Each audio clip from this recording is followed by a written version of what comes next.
What's happening in the canine industry? For all the latest news, views, and expert opinions, stay right here for the Canine Paradigm. You'll hear from industry leaders, experts, doyens of the industry, learned colleagues, movers and shakers, and the odd randy guest. Get the latest insights and expert advice from both here and abroad from the people in the know. Now, here are your hosts, Glenn Cook and Pat Stewart. And I'm Lofty Fulton, and I'm out of here. Glenda? Yes. We have to do a new ad. We do. It's a solemn time. Our long-time sponsor of the show, George Kittredge, Yes. very, very sadly passed away. And we formerly used to advertise for him his Rowdy Hound boxes. We did. So we don't actually know what's happened with Rowdy Hound boxes. You know anything about that? I looked at the website. It said that they're recalibrating since their founder and boss has passed. But nonetheless, I think that you and I want to honour the memory of George Kittredge anyway. He was a friend to both of us, a hell of a good guy, and he supported us almost immediately.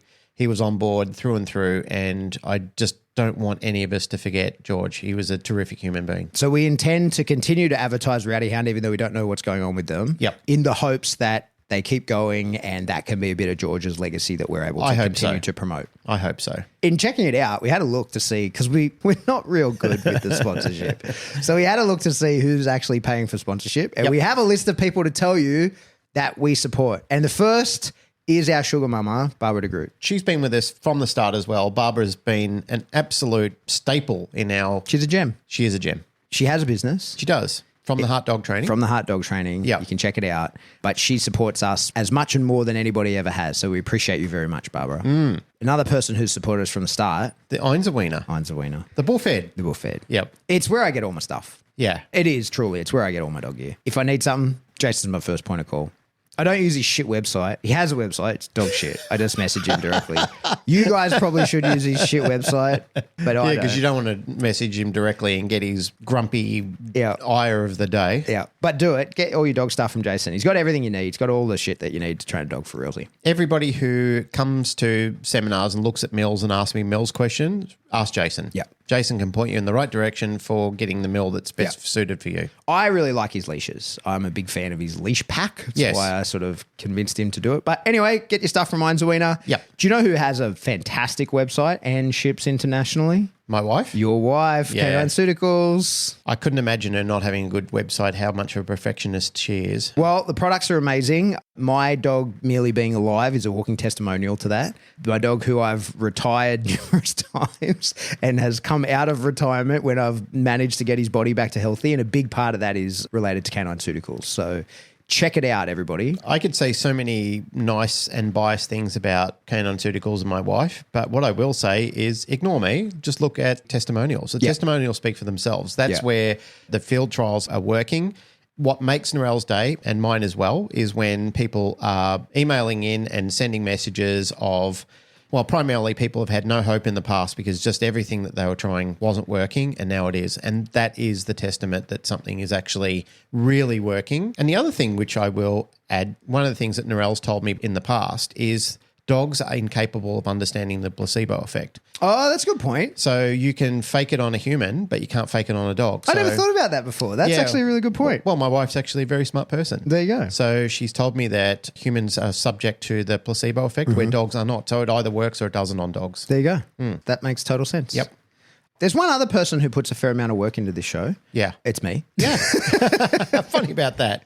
And I have a digital product that you can buy. If you go to my website, seriousdogbusiness.com, right now I've got 2 courses available to you. The Overview, which is a small course where you could learn how I teach. Yep. But the other one is the Wave Tops, which is a bigger course. It's everything I know about dog training. Well, it's not everything. It's a lot of what I know about dog training. Yeah, Check it terrific. out. Yeah. $500 dues. That's all it's going to cost you. I recommend it when people are saying, what do I do? How do I get in the industry? I recommend them to your course. Oh, wonderful. Thanks, Yeah. sir. All right, on with the show.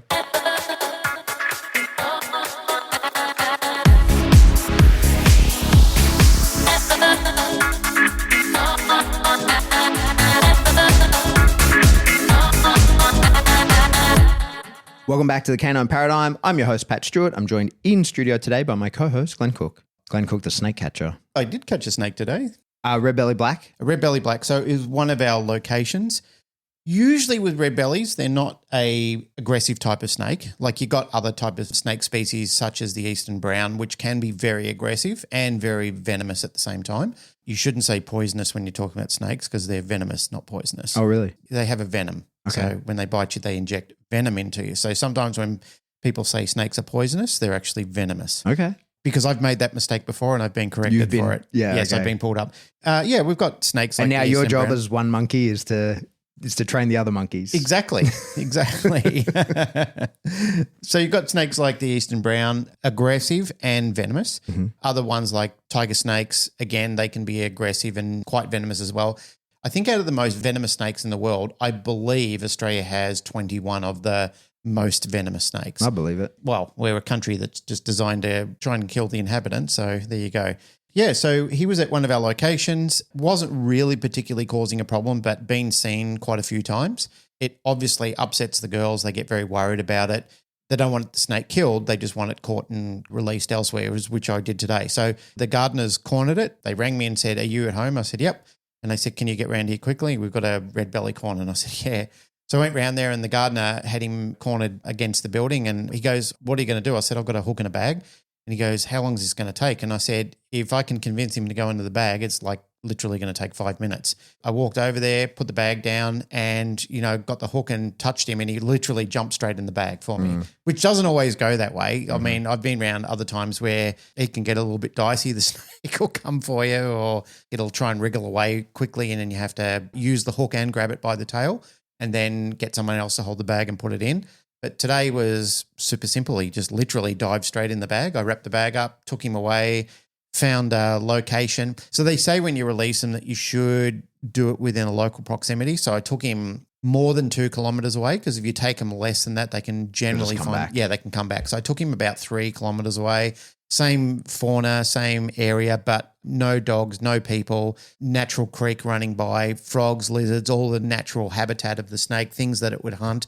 Even though you are removing him from his home, it's still better than having him kill a dog and then have the dog kill him. So it's a win-win really for everybody. So it was easy. It was done. Everyone was happy at the end of the day. Right now he's telling his friends about his abduction story. They're calling bullshit on him. Literally. He's claiming lost time. He's like, yeah, he just... He took me into his ship and we traveled away to a distant land. Yeah. Yep. I could feel a psychic connection to him the whole time. He was really nice to me. He was quite benevolent. He probed my anus. I was going to leave that bit out. Hey, we've got a topic. Let's go. We're going to talk about communication, frustration, and conflict. It's a good one. Between owners/handlers and trainers. Yeah. This was your idea. It was. What prompted this? It was prompted by several online consults that I had. It's not only online consults. It's a topic that's reared its head over time. You and I have talked about this readily. It's a good conversation to have. It's also a good one to regenerate and speak of over time because if somebody's not listening to the earlier lessons and they catch these ones, there's subsequent information that's come up over time. So I thought, why not use it as a topic to re-enlighten a situation which often causes a lot of conflict. We've also talked about how important communication 101 is just in general terms. Like when you're training a dog, the reason things start to go awry very quickly is because you've lost touch of the communication between, the dog is disconnected from you. It doesn't understand. As I try and say to many of the students that I've worked with over the years, the job of the teacher is to go no further than the capability of the student. I think you've quoted this from the talent code quite frequently that when the student is ready, the master coach will appear. Things like that, that's just general teaching. When a student is ready to progress, the teacher can push the lesson. The job of a teacher is to consistently assess where the student is and say, what do you currently know? What are you capable of? And can we push to the next part of this lesson or do we need to revise? I'm just going to remove the human side of things and talk about dogs for a minute. When I'm doing my own work with my dogs and I'm pushing things and I can see confusion there and frustration with the dog, I know that the lesson is too advanced for the dog. Something needs to be skimmed or thinned out so the dog can then say, oh, yes, that's what I'm supposed to do. You can automatically see elation returning to the session. The dog's happy. You're happy because the dog's doing what you asked, and the dog's happy because he knows he's back on track. He's feeling good. He's getting all those good feel-good chemicals released. He knows he's going to get reinforced at some point in time, and you can rinse and repeat those behaviors. Then when the dog is on there, like we've also discussed the relationship between continual schedules and intermittent schedules to go through those small little extinction cycles where the dog is freaking out going, what am I supposed to do? Gets frustrated, try something else. But this is not so much that. Mm-hmm. This is the other side of it where we're talking about human-to-human connection, talking about working on training a dog. Mm-hmm. So often when people come to you, come to me, come to other trainers around the world, they're coming to say, I've lost a connection with my dog, or I've gone so far and I don't know where to go from here. I'm at a sticking point. A lot of times what tends to happen, which is certainly a part of a conversation we've had, again, it's one of those things that warrants further discussion on, people that get into advanced or expert levels forget what the basics are sometimes. Oh, yeah, for sure. So trying to coach a student in those sort of areas can be frustrating for a teacher when they know how easy it is at their level, and they can take a dog and go, here, watch this, and they can do it. And you think to yourself, man, that is fucking basic shit to get a dog to do that. But we forgot what it was like to be the querying student that was nervous, full of frustration and full of self-doubts, coming to their master or coming to their teacher or coming to their educator, whatever you want to call that person, and saying, I'm vulnerable, I don't know, I'm pretty scared, can you help me out? Or pretty excited, whatever the situation might be. Really good assessors, really good teachers, really good coaches, they're very patient and they ask a lot of questions of their student up front. They say, all right, so why are you here? That should be the first question you ask is, why are you here? What are we talking about today? Or even if that's a confrontational question and you've got somebody who's a little bit jilted by what's happening with their dog, to say, all right, tell me the story. Give me the backstory. What's happening? Where have you got to? So I often get people to lay it out for me. And if possible, if they're in proximity, like I'm doing a face-to-face one, I'll say, all right, show me. Like, go out and show me what you're doing. Once I know what the problem is, once I see it or once I hear it, then I can diagnose what it is and I can step them back a little bit and say, all right, before we get to this point where all the frustration is and where we're bottlenecking and we're in that negativity void, we need to get back to where we actually had connection once again. So this is a time where I find that less patient or less educated mentors get angry and they get frustrated and then they start peeling out on their students.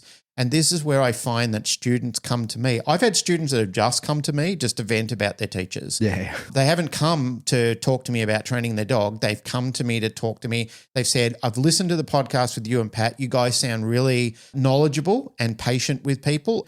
Like I admit to people, I've said, look, I haven't always been that person, but I've had to learn to be because I understand what it was like when I remember it myself and how frustrating it was and how nervous I was admitting what I didn't know to somebody who I deemed as an oracle.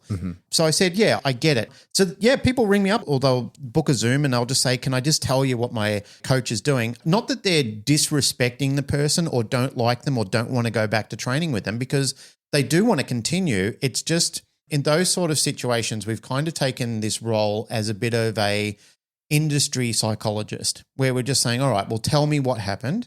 What did they say? What did you do? How did you react? How did the lesson end? I like to try and fish out, and I know you do too, you're a very inquisitively minded person, but we like to sort of fish out and tease out, how did it get to this point where you feel that you're at a stuck point with your coach and it's turning into a negative feedback loop from here on in? How do we fix that? Sometimes people will progress on the story and I'm either able to determine it's definitely the coach. They're being impatient or they're just limited on their own education. Or there are times where I've turned it back on the handler and I said, I'm going to play a little bit on this on you. It could be that it's both of them. It's just a sticking point between the two. But I've said, you've come to me for information. As a client, respectfully, I'm going to tell you, you're pushing the buttons here. What I can see from even, like the videos you've showed me or what I'm seeing in person, you're impatient. You're pushing things too quickly. You're frustrating the dog. Then you're going back and then you're holding your coach accountable for it. Sometimes you need to look at the aspect of even though you're excited by this, or even though you want the lesson to go faster, or even though you want to get value for money, you can still only go as fast as your student is willing to be progressed. You can't go beyond that. You just cannot do it. The student dictates the speed, the quality, and the quantity of the lesson. It can't go beyond that, no matter how enthusiastic you are as the teacher or the coach in that situation. So if something's been passed on to you and then you want to pass it down the line, it fucking stalls at the capability of the next person in that chain. As I've explained to them, this is why those stories, those chain stories often get so grossly blown out, is because people sometimes are incapable of explaining the story, and then the next person who hears the story is incapable of hearing what the story actually was. So what it started is completely different to where it got down the chain. Yep. Many of these things are regularly attributed to poor communication and people just wanting to jump to the next level because it's a time thing, it's an ego thing, it could be a myriad of things, but for whatever reason is, the information got skewed. There's a lot there. There's a lot there, yeah. Well, what I'm doing is I'm projecting a condensed version of you're giving us the intro. many years. Yeah. All right. So we, prior to starting, then said, okay, well, let's kind of break this down a little bit and do a little bit of prep. And the first thing that we thought maybe we'd discuss is when there is conflict between the owner/handler and trainer, probably first thing to do is to get to the root of that conflict. Absolutely. And very often, I reckon, if there's three things that it's likely to be, the first is more than likely the dealing of expectations versus reality. And I think that that's something that we kind of always have to set at the front of any sort of relationship, any sort of training relationship, is people give us their expectations. This is what I want to achieve. This is what I want to get from it. This is where I'm going with this dog. It might be that I'm looking to fix this issue or I'm looking to achieve this thing, whatever it is, whether they're fixing a negative or chasing a positive, whatever. They have an expectation of what they're going to be able to do, as well as an expectation of what they want from the trainer. Then there's a reality that may be known by the trainer as to okay, but this is not the dog. I think the classic is, and I've talked about this so many times, is in my area, the goal very often for people is to be able to go to the dog park. That is the goal. Yeah. And when they've been kicked out of the dog park or they can't go there or whatever because their dog is the problem dog at the dog park, their expectation is when they get you around, they're like, hey, I want to get back there, right? I want to be going to the dog park. I want to be standing around with those people. I want to be part of that social group. That's part of that network. And then our job is to be like, well, reality is that if it's possible, that's 6 months away. Or, hey, that's never going to happen. Your dog doesn't actually like the dog park. Your dog isn't social. This isn't good for your dog, however that plays out. But I think that can go the other way as well, where us as trainers often have these expectations of our students, our clients, our learners. And the reality is they're employing us because they don't have that skill set that we have. And so I think that's sometimes what we see is, me and you and most people listening to this, we're obsessive dog people. So if there's an opportunity to train a dog, whether it means that I'm fixing a problem or I'm chasing a target, that's an opportunity that I'm excited by. And I go oh, good. Here's something I can do, right? Here's some dog training for me to do. Here's a problem for me to solve. And so our expectation is, well, you've called me. You obviously are prepared to put in the work, right? You should be doing the things. But reality is their lifestyle probably created this problematic dog, and changing someone's lifestyle is not fucking easy, especially not as a random Jono dog trainer. You're not a psychologist. You're not going to upend people. And the reality is they've got a bunch of other bullshit going on in their life as well. They've got the things that you can see. So they've got a job, they've got relationships, they've got kids, whatever it is. There's all these things that you can see and kind of look around and go, oh, right, yeah, your life is different to mine. But then there's plenty of things that you have no idea about, right? You don't know what else is going on in their life. They might tell you some stuff, but you don't know the full picture. You never could, right? It would be impossible for you to understand that. So I think that when we're looking for that root cause of the conflict, I think expectation versus reality is always one of the things, but that is absolutely a two-way street.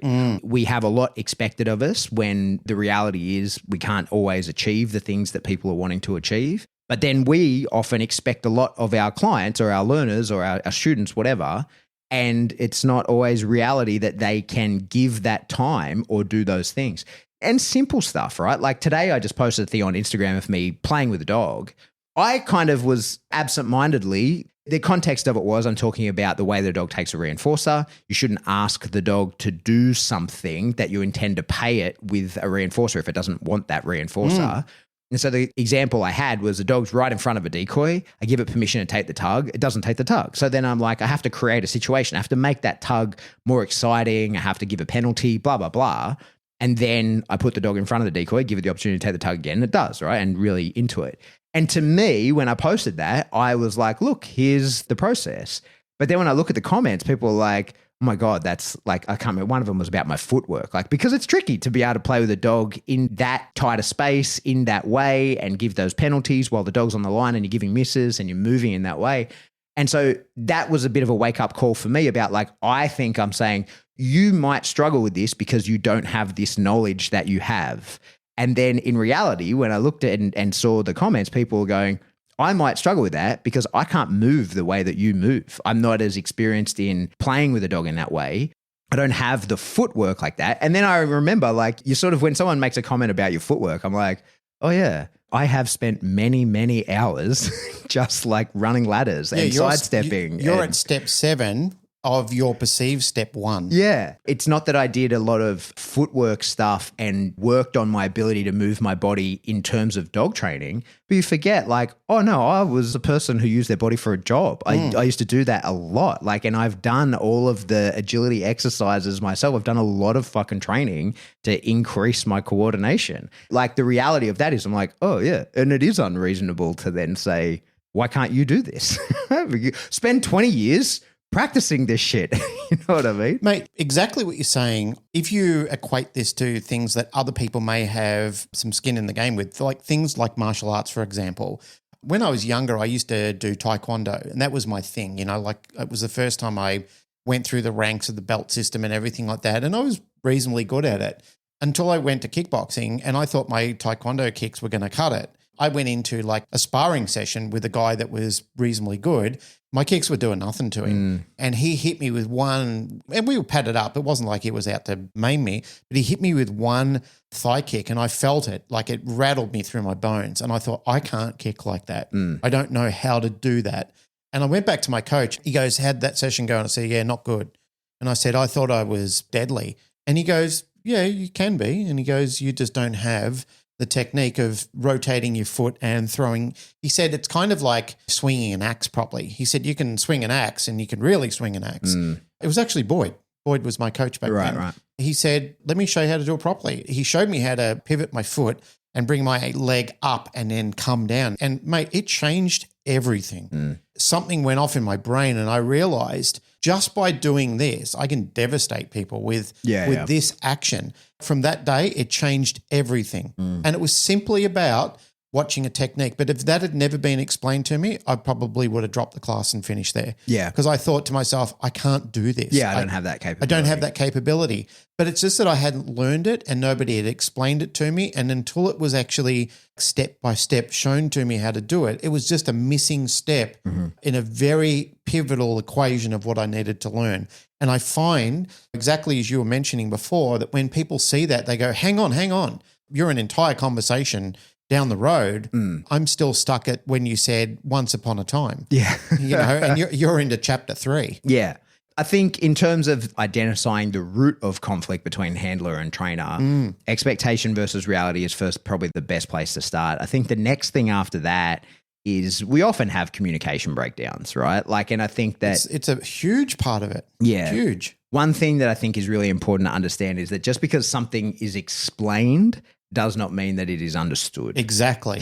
And that's where I mentioned before that the progression of teacher to student, just because you have told them the story, we all hear things differently. Like people play things out in their mind. Some people are very academic, or, you know, those people who just get math. Yeah. It's just fucking insidious how these people work.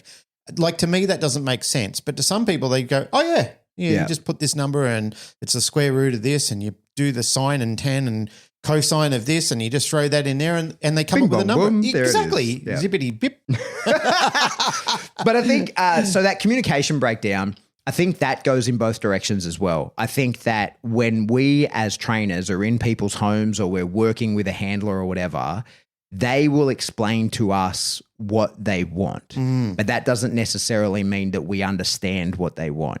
And I think that the further we get from an expert in the field, like you're the expert, you're the one that's come in to help with the problem, the person explaining to you might not even really understand what the problem is. And so they might be explaining, oh, well, the dog does this because of these reasons. And we're often like, no, it's not.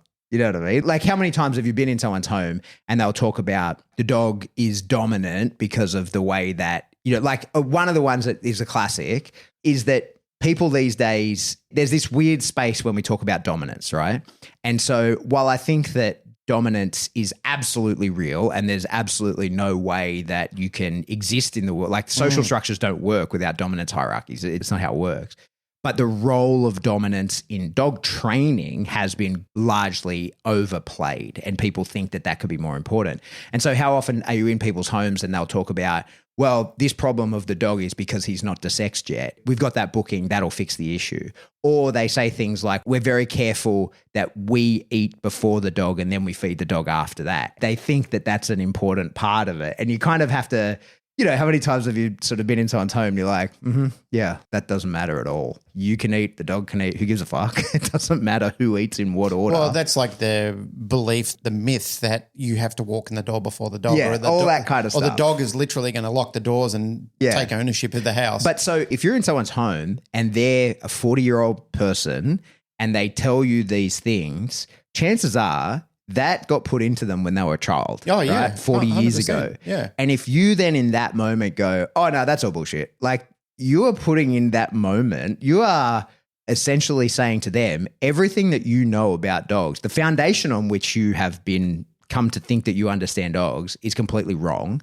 And I'm going to pull the rug out from underneath that. That's only going to go one of two ways. You're either going to hit like massive opposition and people like, no, fuck you. And they might not say, fuck you, get out of my house. But I have for sure been in people's homes where you see their eyes gloss over. They're just thinking like, I'm going to smile and nod at this dickhead until he leaves, right? Yep. Like I'm not going to. They're never coming back. He doesn't understand any of this shit. That's exactly, as you just mentioned then, that's exactly why some people book a lesson with me, is to have that conversation, is to say, this is what they just told me. This is the insult I received by my trainer or my coach. What do you think about this? Sometimes you put in an uncomfortable situation to think, oh, fuck, I actually know that person. Yeah. But you're obliged to also maintain confidentiality of the session as well, and then try and work it through without either party being disrespected in the consult. And generally, it's not really about seeking disrespect. It's about seeking resolution. But then you have to leave space as well, as you just said. Maybe they say, well, this is what my trainer has told me. Can you give me some fidelity on that? What they're saying in that moment is their truth, but it might not be the truth, right? So like there's been not plenty, but I've definitely had occasions where someone has said to me, my trainer, who I know, right, who I'm aware of, I know the person, I've trained with them, I know how they train, has told me to do this. And I am then in that moment going, I fucking doubt that. Yeah, exactly.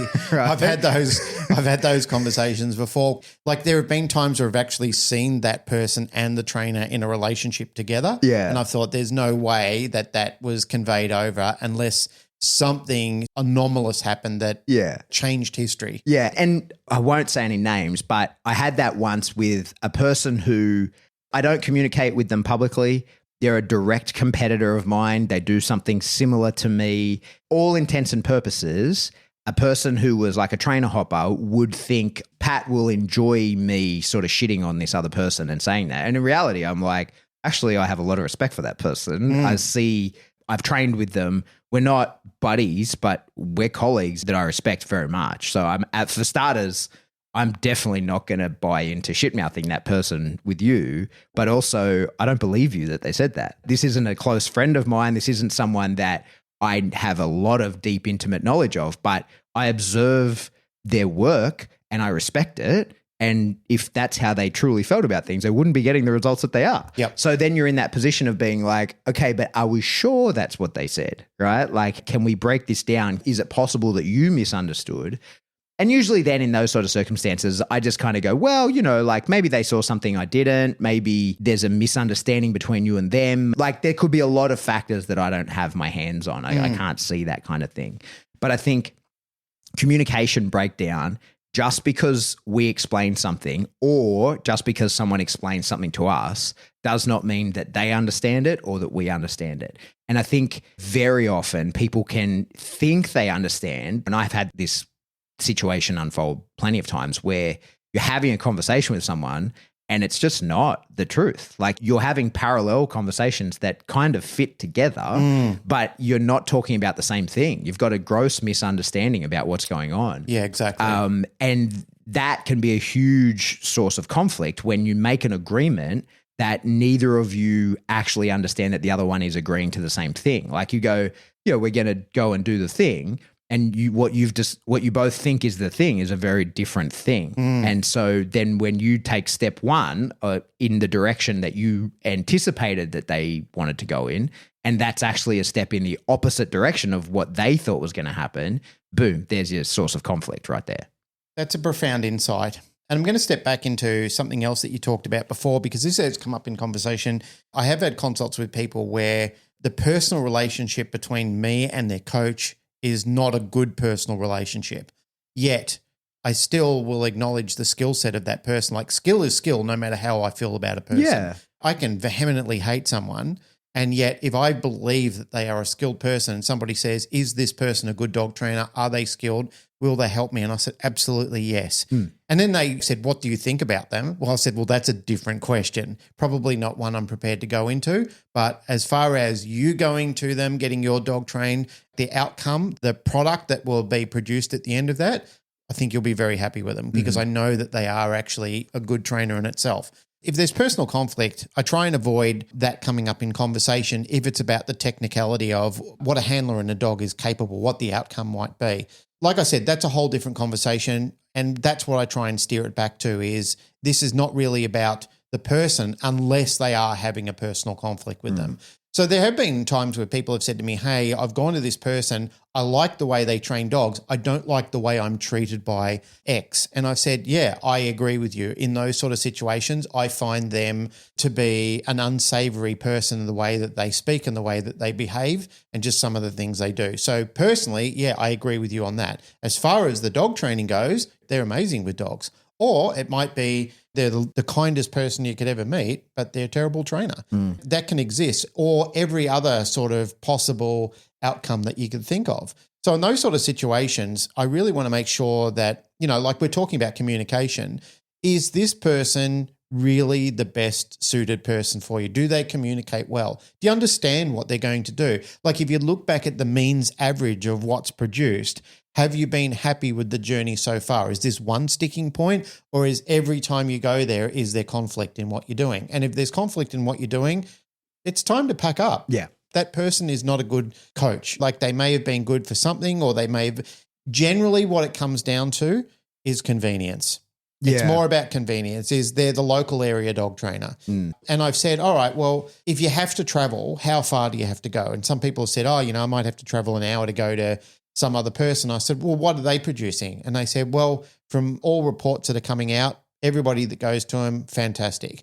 Dogs are achieving this. They're either in trials or they're just doing personal life skills, but they're getting the desired results that they need. And I said, well, travel the hour, man. You're going to travel an hour, listen to a podcast, put an audio book in the car, travel the hour, go down there. this podcast you could listen to. Exactly.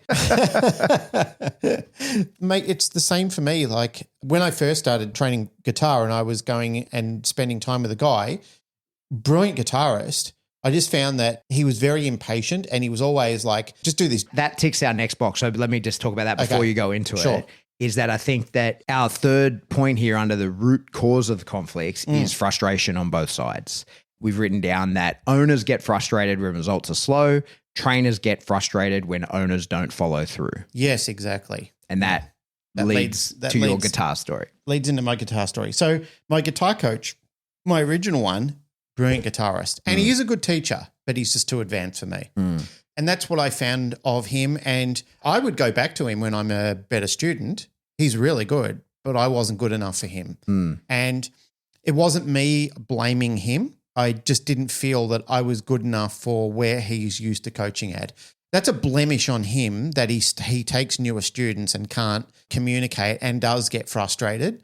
But I know that if I was at a better level, he would be a better coach for me.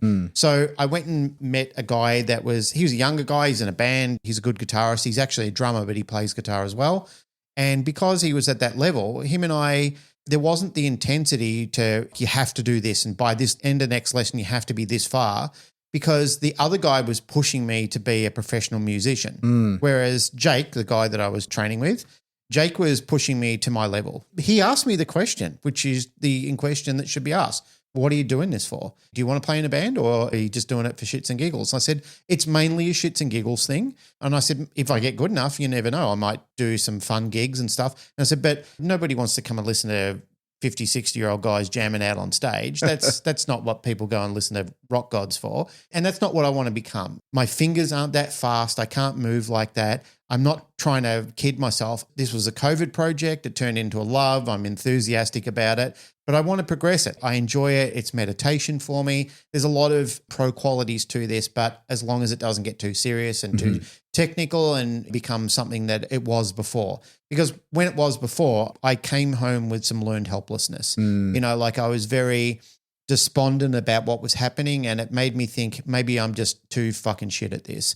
So even though that I have progressed very well, I'm still at the end of a shit level. That's self-confessed. Nobody has said that to me. That's just where I say, you know, like I've played to people before and they've said, oh, you're doing pretty good at this. And I said, yeah, I'm very good for a beginner. I'm at a good level for a beginner. I wouldn't call myself anything more than that, because I'm only practicing and only playing to appease myself. You know, like I'm my greatest critic at this. Nobody is putting pressure on me. And Jake never did. Like if I didn't want to push myself in the lesson, we never pushed in the lesson. We spent a whole session listening to music and listening to different genres of music to get a kind of feel of the sort of stuff I listen. We didn't even get our guitars out of the box. We just listened to music and we laughed and talked about music and culture and all that sort of stuff, because he said, mate, sometimes it's not about getting the tools out. Sometimes it's just about feeling good about this and listening to people who are doing it and saying, yeah, I like that, trying to find an identity in it. And mate, you and I have talked about this before, where somebody has turned up with their dog. You don't do a single thing with the dog, and you're kind of having the expectation like, oh, there's a dog here, we should be doing dog training. That's not what the lesson was about. The lesson, had heaps of those. That's something that I used to get really frustrated about, but now I'm very okay with it. It's your hour. Yeah. It's your time. Whatever you want to talk about, you know, like in the realm of acceptable discussions, whatever you want to do in that session, that's totally up to you. And I'm down for that. We can talk.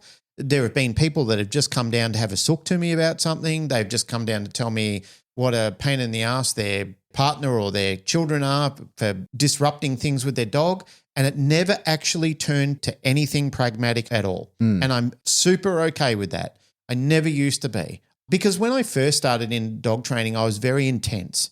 Boyd was intense. He made me intense. Well, he didn't make me intense. I enjoyed the intensity at the time. I was younger. I was more driven. I was very ego-fueled. There was a lot of things going on where I thought, I have to drive this right up the fucking wall. And if you come to me for a lesson, you're going to get – I was like a Gatling gun of information. And I never, ever stopped to see the overwhelm in people's eyes. I never actually engaged in them to ask them the question, do you get this? What do you feel about this? It was just like fucking bang, bang, bang, bang, bang. Here's my opinion. Here's how it has to be. You have to do this. If you don't do it like this, you're shit. I didn't say that in exactly those words, but that was the message. And I think sometimes it was received loud and clear and offensively on the other side of the fence.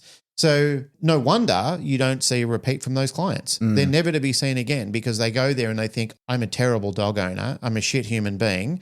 And I've just been berated by some fucking 21-year-old when I'm a 40-year-old man. They dispelled everything I know. And if you want to crush someone, completely remove their fucking belief system in a compact moment and that will literally tear their whole life down around them. It's basically like pulling the cornerstone out of a building. You can just see the building fucking crack under the weight of it, and everything starts to tear down after that. I've seen that before. I've done that to people.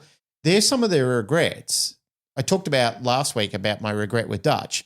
Some of those things haunt me. Like I think back on things like that because I teach people how to be better teachers. I have done for many years. And when I know that I've done that myself, even though that was an educational pathway and I had to learn how not to become that person by not becoming that person, it's still something that I think, I wish that didn't happen. Yeah. It's a regret that I wish I could hit the reset button and start all over again. But I'm joined by thousands of people because I've had the conversation with people in different fields and they all say the same thing. I remember somebody who mentored me when I was an apprentice. We talked years after and they said, hey man, I just want to say sorry to you for being a to you when you were a kid. You were 16 at the time and, like I rode your coattails pretty hard and I just feel that, I owed you an apology. And I thought, yeah, you fucking did, you son of a bitch. But we were still friends after all those years, but I appreciated that.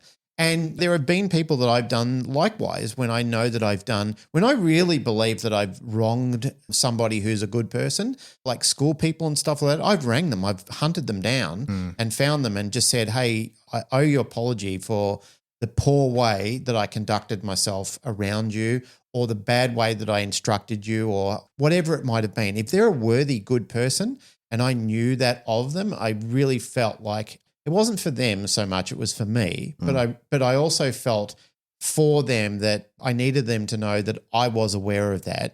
It was wrong and it needed to be a cleansing. I like it when I hear people that have done lessons with me and gone back and communicated with their coach and their coach in turn has come back and said, oh yeah, I'm sorry, like maybe I was too intense. I think, oh, fucking cool. Message received. So we've discussed the root causes. Yeah. And we just said that expectation versus reality, communication breakdown, and that just because you've explained it doesn't mean it's been understood.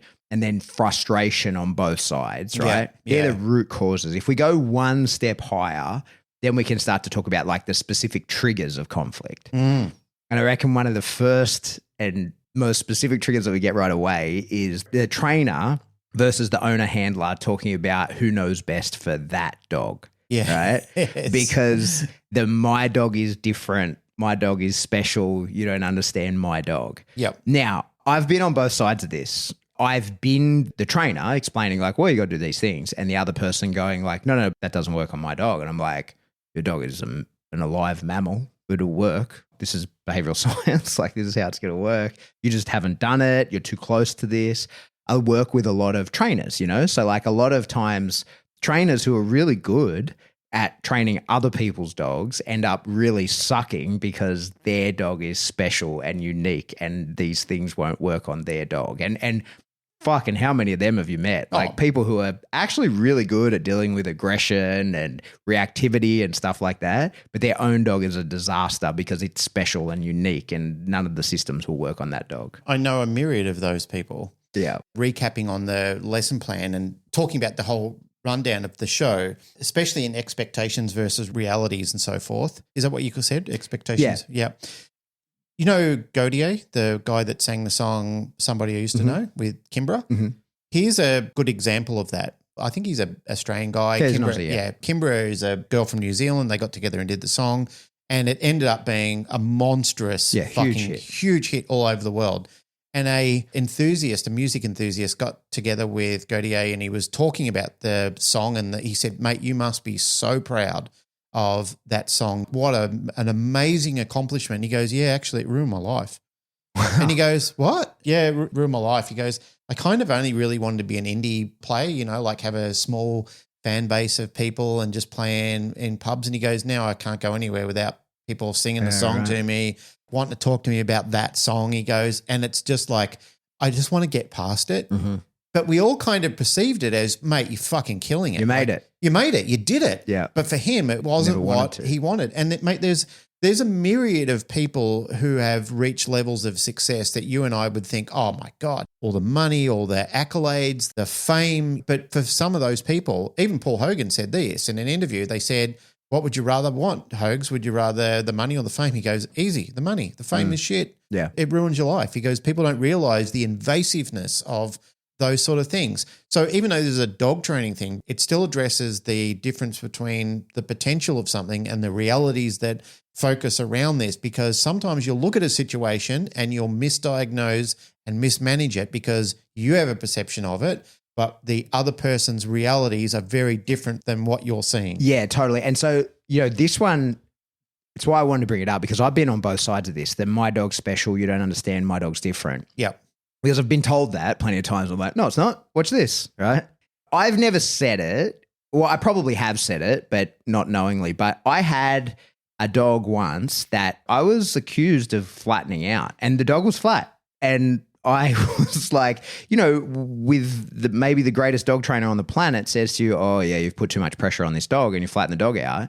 I knew that I hadn't. Like, I knew for sure that I had it. Brandy? Yeah. The And dog she was had a fucking medical- sick. she The had a dog was, medical yeah, issue. the dog's poor dog's fucking organs were joining together. Yeah. Was like severely unwell. And there was no overt signs of that other than that she was kind of flat. I remember how distressed you were about hearing that information. Yeah. And then how relieved you were to find out Yeah. about it. But so it was one of those ones where I didn't argue, but I knew, like, I was listening to the advice I'm getting about, like, well, you've done this and now the dog's flat. And I was like, but I haven't done that. And so the prescription of how to fix it, I was the one. I was the one whose eyes glazed over and just waited for the conversation to end, because I was like, I know this ain't going to work because you have misdiagnosed this. And it's not the trainer's fault, because no one knew the dog was sick. Indeed. There was no way to know that until we opened her up and found out what was going on inside. And so it's not a case of that we're always right as trainers. And I think that's one of the really important things, because the trainer that told me I'd flatten the dog out might be the best fucking dog trainer to ever walk the face of the earth. And all the evidence was suggesting that. And that's what could be seen. Everything was there. And that's why I didn't bother arguing. I just said, yep, okay, like that's definitely how it looks. But I'm not going to do the things you're telling me to do to fix the flattened out dog, because I didn't do the things that you think I did to create the flattened out dog. That's one thing that I'm kind of glad that happened to me. That dog taught me a lot, RIP, but something that I remember all the time when I want to be really certain about something when I tell someone. When I'm really certain about, like, no, like, I fucking am an expert at this. I can tell that's what happened. But, like, you have to leave space for, like, well, I could be wrong, right? Like, and that's something that I try really hard whenever I'm working with people. Now, whether I am the student or the teacher, because that role can flip-flop in seconds, I try and always leave space for, this is my explanation, but I'm going by what I can see and the evidence that's presented before me. I am not capable of doing an MRI with my eyeballs. I can't see what's going on inside this dog's head. I can't see what's happening to its body. So I'm making assumptions about it based on its behavior, but that could be totally wrong. There could be other reasons why its behavior is looking this way. Even though I don't think it's those things, I'm giving you my advice and saying it's a particular thing. I want to leave space in my language for me to be wrong. I think that's part of wisdom. It's very hard to acclimate wisdom while you're young and you're impetuous and you're in a hurry. But when you slow down, when you get older and you've been around and you've seen more things and you've had counsel with a lot of people, you start to, hopefully, as I've mentioned before, hopefully, you start to become more wise in what you do, in your impulsive nature and your readiness to always be right. I'm saying sometimes. There are still times where all of those other attributes surface unexpectedly. You're human after all. Yeah. However, I think with that wisdom, it gives you scope to sit back and enjoy the conversation. And I think earlier on we were talking about something that Stephen Covey initially said in the book, 7 Habits of Highly Effective People. I believe this is right. Seek first to understand, then to be understood. There are many coaches who I've seen in business coaching and life coaching who have been talking on social media who have said, one of the most important things that you could do right now in a conversation is just shut the fuck up and listen to other people first and then chime in when you're invited to. I've been involved in so many conversations where people just can't wait to talk over the top of me. They are listening with the intent to reply. One of the things that I've brought up many times, I've done this too. I don't say these afflictions without thinking of myself. Like, I put myself in the shoes of this multiple times. I think, Glenn, you've done that. Like, you have interrupted people when they've got something important to say. You've taken up time in a narrative that you should have shut up and listened to what the other person has got to say, simply just so you could be seen. You know, it was an attention-seeking thing. So I acknowledge that. And I see it a lot in other people too, where I think, shut up, just shut up, be present. Sometimes being present, the wonderful side usually happens where somebody will turn to you and say, so what do you think?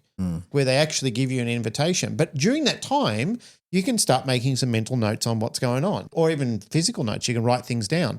Often when you and I are talking in the podcast and you've got something imperative or important to say, I don't want to stop you on your roll, because what you're saying is gold. You know, it's very important for people out there to be sharing in the things that you've been gathering over the last week, month, year, or during your lifetime.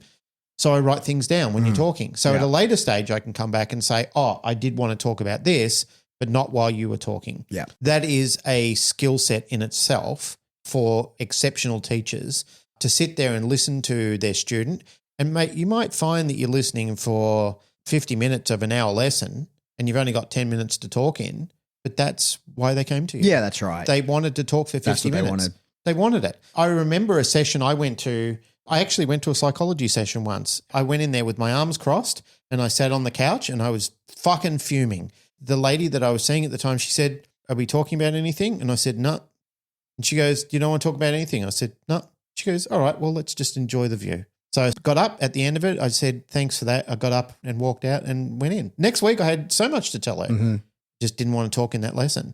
But that was my fucking lesson. Yeah. That was my time. The best thing that she did was honored me. Yeah. She let me do what I needed to do, because I wasn't ready to talk then. I was angry about something. I just needed to sit in the company of somebody that I felt safe with and just fucking sit there and fume and do what I needed to do. And the next week I came back in, I said, hey, sorry about last week. She said, it's nothing to be sorry about. What would you like to talk about today? And I had lots to talk about.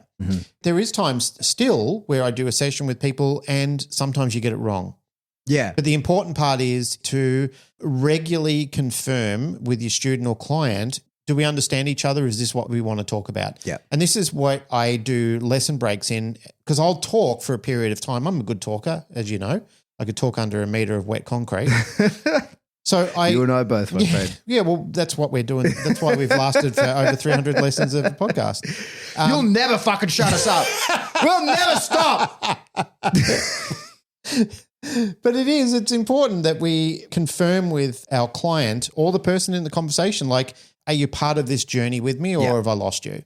Because we talk about this and we confirm that this is such an integral part of our training journey with our dogs, that our dogs are understanding the increments that we're laying down in front of them. Do you see the breadcrumb trail? Do you know how to follow it back, or have I lost you? Yeah. And once we have confirmation that, yes, you're following, or no, I'm not, then we can adjust the program and say, all right, well, tell me where I lost you. With a human, we have that capability. Even with a dog, we have a pragmatic sense where we can see through a physical format. The dog can show us once we're mapping it out with them. But even with a human, we can say, all right, where did I lose you? You tell me what part of the conversation aren't you following with me? So then they can tell you about it and you say, oh, cool. Okay, so what did you understand up to that point? And I'll say blah, blah, blah. And you can get them to do some confirmation back with you. And then you can say, all right, so do you want to do something different, or do you want to push ahead? All of these certain checkpoints that you establish with student connection, and even when you're doing things like I had a Cert 4 in TAE, but I upgraded it to a diploma level, it very much encompasses, like student assessment as something that you make sure as a teacher that in a way the student can convey it to you, you allow the lesson to mediate that way. Yeah. So I find that that's a really important thing, is to, once you obtain those sort of skills yourself, then remember the lesson and make sure that as part of the comfort of the student in resolution, whatever that may be, it's not so much about placating the student. It's about helping them to evolve or ascend in something that you're trying to establish, but at their level. That's the most important thing. I know that I've repeated that in different formats, but that's where it really is at. When I'm stuck training a dog, or I'm stuck with a person, or I'm stuck in a conversation, it's about that we forgot that very integral level of increments, which is, again, repeating something earlier, which is I call millimeter, centimeter, meter. If you're at centimeters and meters is the skill set, you're 90% away from where the person understood. And that's the format. When you actually put that up on a board and say, you're at a millimeter, I'm at a centimeter, I'm 90% away from where you understood.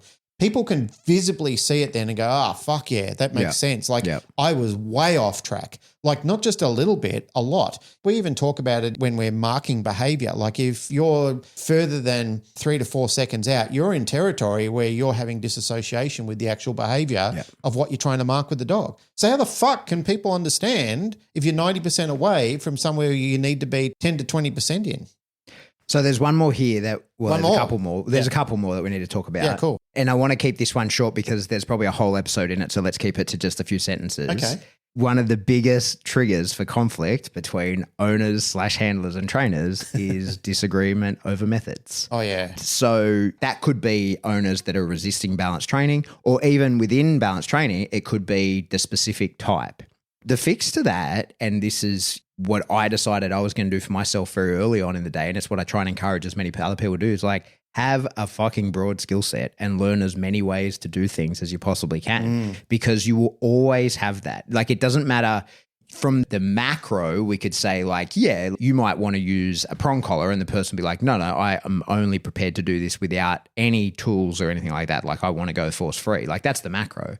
But then you could be helping someone teach healing and one person's like, well, I want to teach a contact lure heel and another, I want a completely different thing. So like you've got to know a lot of different ways to do the same shit. Yep. And I think if you don't know, then you've got to be prepared to outsource. Like you've got to be prepared to refer on. Yeah, absolutely. Yeah. And I think that's the fix. So as trainers, we have a preferred way for sure. There's a way that I would do it if no one's watching and like it's totally up to me and the dog.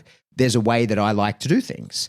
But that doesn't mean that that is going to translate to a different dog with a different person. And so it might be that I have to look at the situation and go, well, I would do this, but that's not the thing for you. This is what I recommend. And then people might say, no, for X reason, that's not what I want to do. And then you need to be in a position to go, okay, well, I know a different way. There's pros and cons to it, right? Like we're going to accept that it might be slower or longer or less reliable, whatever. And we go, okay, well, we can do it this way. It's no problem. And then if it gets to the point where you're like, oh, I actually don't know another way. I can't help you with that, but I can refer you to someone that will, or I can help you find someone that will, or that's outside my wheelhouse. Like that's beyond my skill set. I'm going to have to refer this on. And then hopefully I can be a part of this going forward, which is every time somebody's ever referred on to me, that's what I usually offer is I'm like, hey, you want to come? Right. Because like if you don't feel this is something you're up to, you want to come to the session with them and you can see that you probably were up to it, that you just didn't have you just needed permission. A lot of the times that's the thing. People just need permission. Or if you're not up to it, like how the fuck else are you going to be if you don't start learning it? So come along to the session. Exactly. I'm not going to say too much on that because we agreed not to, but I feel that sometimes when you offend the pillars of people's beliefs, and it can be in a non-deliberate sense, but even if it is deliberate, that really starts to carve away at the relationship of the person straight away. Yeah.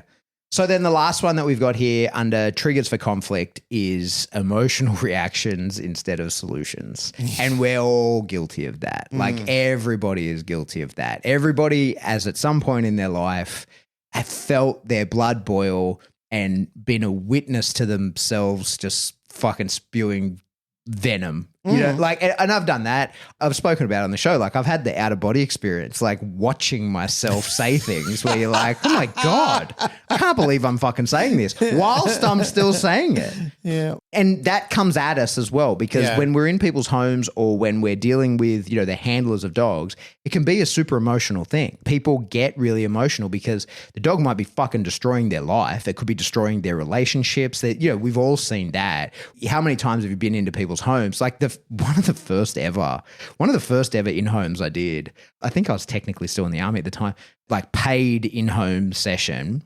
The whole family hated the fucking dog except the mum, and she was just in staunch support of this fucking horrible little dog that was ruining everyone's life, and she doesn't give a fuck. I immediately realized, I'm like, oh, I gotta be careful how I talk about this dog, because this lady has just shown to me she cares more about this dog than her fucking kids. And she's the client. Yeah. And so I remember thinking to myself, I need to choose every word that comes out of my mouth very fucking carefully, or she's going to dismiss me the way that she's dismissing the way everybody else in this family who's telling her that she has an unhealthy attachment to this dog and that the dog is ruining her life, right? Because I was like, I have to try and find a way to explain that to her, and it has to be different from how these people have, because it has not worked how they're doing it. So we can get emotionally charged and frustrated when people don't do what we say or whatever, or question us, or don't do the blah, blah, blah, insert problem here.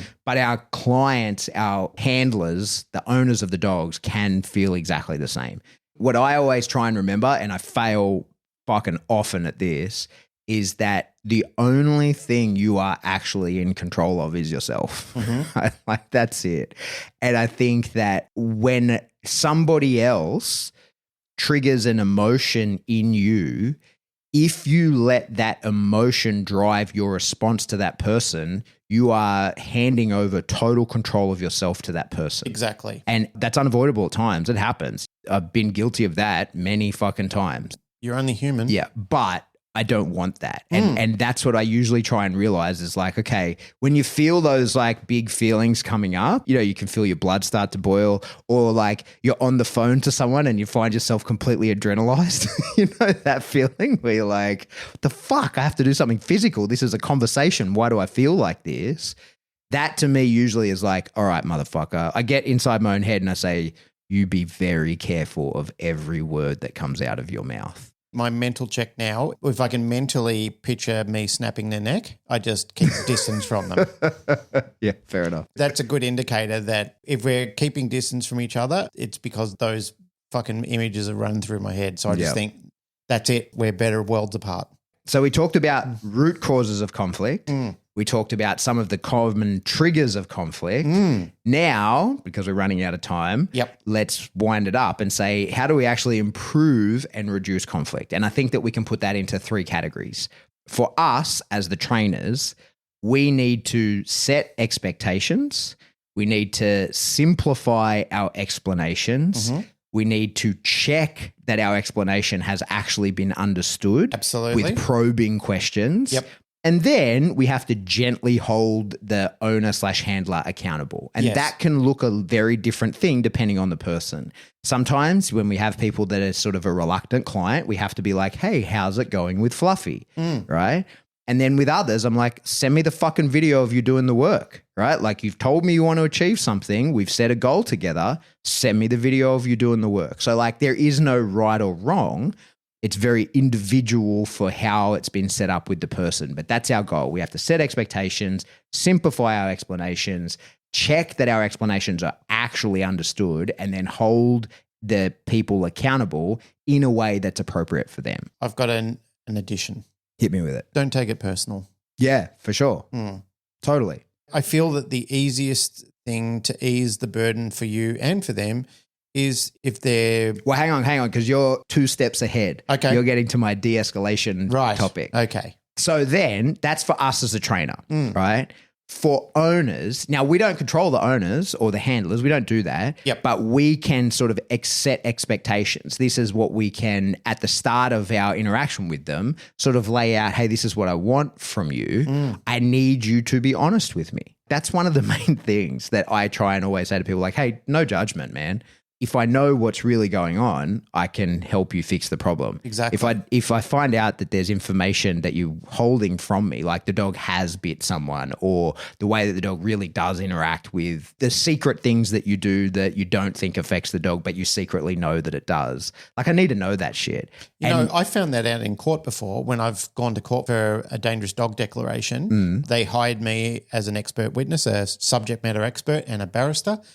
The only reason that I found out there were additional bites was I was on the stand being cross-examined and I got told, did you know about these 2 other incidents from this dog? Because I was under oath, I had to say, I'm sorry, I did not. I did not. We lost the case. Yeah. It was the first one I lost. Yeah. And I went out and I said, you know that's your fault, right? sorry, but you set me up to fail there. And they said, oh, yeah, I was really embarrassed about it. And I said, yeah, well, that just cost you the case. And everything that we were working towards, I said, had I known about that, like our advice could have been different, the angle could have been different, or I might have said to you, wasting your time going to court, like which we did today. This just cost you in excess of $20,000 for my time in the barrister's time and Wasted.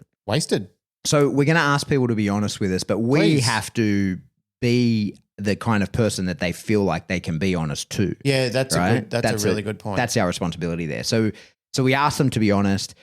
I think the other thing that I constantly ask people for is constructive feedback, right? So like I say to people, like, don't blow smoke up my ass. I like that as like everybody else does. That doesn't help me be better. This is one of the things, especially when I teach at seminars, before we do any of the working spots, I always say to people, like, you can't offend me. If I want to do something with your dog and you don't want to do it, just say no. Just say no. Give me a chance to re-explain in another way. Like, let me try and maybe you misunderstood. Let's see if we can clear it up. But if you understand what I want to do and it's a hard no, then it's a hard no. Like, no problem. So let's give each other constructive feedback. And, you know, if you're not going to do something, don't smile and nod to me and say, yeah, no worries. Tell me, I'm not going to do that. And I go, okay, no worries. We have other ways. There's other things we could do. This is what I thought would fit for you. I'm wrong because you've told me. How about this? Okay, that want to work? Cool. Let's go ahead. Yeah, that's good. And then the last thing that I think is important for us to convey to owners and handlers is to remind them always that progress is never linear, right? Yeah, like, it's not A to B. Yeah, you're not going to see the same level of improvement day to day. It's going to surge. There's going to be periods where it's suddenly the dog seems like there was never an issue and the problem's fixed. And then there's going to be days when the dog wakes up with fuckery on its mind and just says, fuck you, I'm not doing any of that shit today. That's always the way, and you have to accept that. Progress in terms of training a dog, but with most things, is almost never linear. You're not going to be taking the same step every day. Some days you're going to take a lot of steps forward. Some days you're going to take barely one step forward. Some days you're going to lose some ground. That's just reality. It's how it needs to be. A very simple diagram that I often love and just think explains it perfectly is there's a expectation where it's a stick diagram of a person walking from flag A to flag B. And the reality is they're then transgressing a river, they're climbing up a cliff, they're going over all these jagged rocks, and then they're finally getting to their destination. And that pretty much is the foundation of most things that I found, is that it's not smooth sailing. Yeah. But we've also examined that smooth seas don't maketh a sailor. Yeah. Our topic was communication, frustration, and conflict between owner, handler, and trainer. Yes. And I think that everything that we've sort of talked about today can be brought into a summary of when we are the trainer, we are the professional in the relationship. Now, the other person might also be a trainer, whatever, but they've come to us. We are the power holder of the way that it's going to go because we're the person they're seeking for advice. So I think that it behoves us to become experts, if we can, in de-escalation strategies to avoid that conflict, that frustration, right? So I think that learning how to reframe conversations when you can feel a conversation going off the rails and not going the way that it should, learning how to reframe that. I think that through doing that, you then get better at identifying what's the real issue. Like, you know, when you say something to someone and they fire up and you're like, whoa, what's really going on here? here? Like, hang on, Jake the Muss. It's not about the it's not about the meatloaf or the eggs. Yeah. The eggs. Yeah. And then the last thing that I think is important is knowing when to just be like, oh, fuck this, and walk away. Exactly. Yeah. And be like, nah, fuck all this. See you later. Sometime inner peace is achieved by distance. Yeah. And I think that's your right. One thing that I heard and I think about every day is that I try really hard to genuinely love everybody for their individual existence as a human being. And in order for me to do that with everybody, I can only do that from a really long distance. Because if I fucking actually have any interaction with you, I can't even think good thoughts about you, right? So in order for me to just be like, no, I love you, your individual experience, you are an expression of the greater consciousness, good for you, see you on the other side. Let's never interact ever again. And I think that's a fair thing. That's the way to handle those like really high level conflicts when they come up, is just go, cool, man, you be over there, I'll be over here. Yeah, it is. Distance is a wonderful rescue remedy. Yeah. That's it. Yeah. I reckon we should go train some dogs. Yeah, let's do that. Well, that's it for another episode of Canine Paradigm. I think that probably if people like this stuff, they should just leave us a review.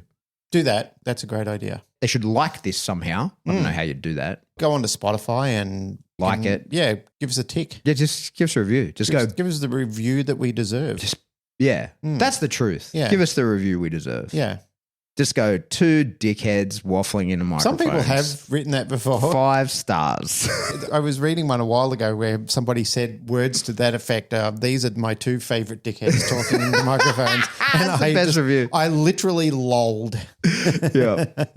All right. So if you want to support the show, Yep. the truth is the best way to do that is tell people about it. Spread the word. You could do that lots of different ways. But as we discussed, nothing will spread the word better, faster, quicker than standing in a busy area with an 80s style boombox on your shoulder, blaring the Canine Paradigm as loud as you can. You know Adam Sandler in the movie Anger Management? Do the end scene. Just go to the MCG or whatever, whatever stadium that's in your local area, grab the microphone, tell the crowd, if you're not listening to the Canine Paradigm, who the fuck are you? Yeah, exactly. Yeah. If that's not something you want to do, you could just give us some money. Yeah, do that. You can jump into Patreon and give us $3. We're not allergic to money. No, we're not. No. So you can jump into Patreon.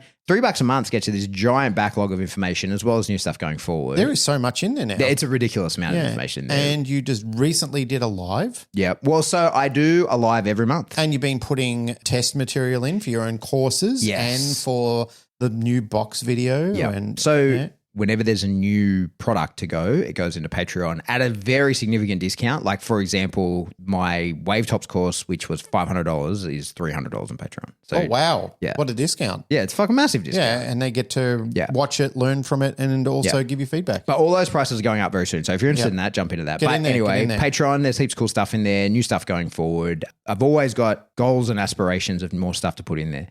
But another way to support the show is get some cool merch from Spring. Yeah. Links in the show notes, guys. Get onto that. You could get a T-shirt, wall tapestry. I've seen people running their dogs on their mills with their tapestry in the background. Thank Perfect. you. Thank Love you. it. Yeah, Love looks it. great. Notice Jacob from Tasmania hasn't got one when he was doing one with his dog on the mill. Doesn't he? Nope. He's just got a tattoo. He's got the useless dog handler or something like that up Does the he? back or something like that. He does have a tattoo of us. Yes, I know, yeah. There's 3 people that have me and your faces fucking on them. I know. Jason's got one on his arse. He's up. Yeah. A tramp stamp of Yep. all things, Yep. of all the places he could have put us. I know. Being I a know. fucking tramp stamp. Yep. Young Jacob in Tasmania, who's a really good dude. Yep. He's got one. Hey, the other thing that people could do is get in touch with us. And the best way to do that is jump in the Facebook discussion groups called the Canine Paradigm Discussion Group. Yep. You could group source information there. Just that's where we go when we want to know what's going on in the dog world. That's where I check. But if you want to get in contact with us directly, you could shoot us an email. We are info@thecanineparadigm.com. Love you all. Have the day you deserve. There you go.